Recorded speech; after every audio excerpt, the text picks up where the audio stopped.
దేవుడు నీకు తోడుగా ఉన్నట్లయితే దేనికి నువ్వు భయపడాల్సిన అవసరం లేదో. ఆ దేవుని తోడు పోగొట్టుకునే అవకాశం ఉంది. ఏమిటి అంటే, నువ్వు తప్పుడు పనులు చేసినప్పుడు, పాపిష్టి పనులు చేసినప్పుడు దేవుడు చూడలేడు, తోడుగా ఉండలేడు.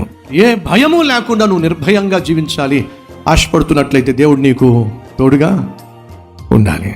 సహోదరి సహోదరుడా, నేను ప్రాణంగా ప్రేమించే దేవుడు ఉన్నాడు. ఆయన నీకు తోడుగా ఉన్నట్లయితే బయట వాతావరణం ఏమైనా కావచ్చు, నీ ఉద్యోగంలో ఎంత అలజడి అయినా ఉండొచ్చు, నువ్వు వ్యాపారంలో ఎంత ఎత్తు పల్లాలైనా రావచ్చు, కుటుంబంలో ఎన్ని సమస్యలైనా ఉండొచ్చు, నీ శరీరంలో ఎన్ని బలహీనతలైనా ఉండొచ్చు, ఇవన్నీ ఉండొచ్చు. కానీ నిన్ను సృష్టించిన, నిన్ను ప్రాణంగా ప్రేమిస్తున్న దేవుడు నీకు తోడుగా ఉన్నట్లయితే ఏ భయము లేకుండా నిర్భయంగా జీవిస్తావు. ఈరోజు నువ్వు కలిగి ఉన్న భయానికి విరుగుడు ఏమిటంటే, దేవుడు నీకు తోడుగా ఉండడం. కృష్ణ, దేవుడు నీకు తోడుగా ఉన్నాడా? ఎంతమంది గుండెల మీద చేవేసుకుని చెప్పగలరు, దేవుడు నాకు తోడుగా ఉన్నాడు.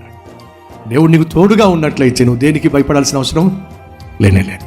ఎవరికి దేవుడు తోడుగా ఉంటాడంటే, నీతిగా జీవించే వాళ్లకు, యథార్థంగా జీవించే వాళ్లకు, పరిశుద్ధంగా జీవించే వాళ్లకు, తన బిడ్డలుగా జీవించే వారికి దేవుడు తోడుగా ఉంటాడు.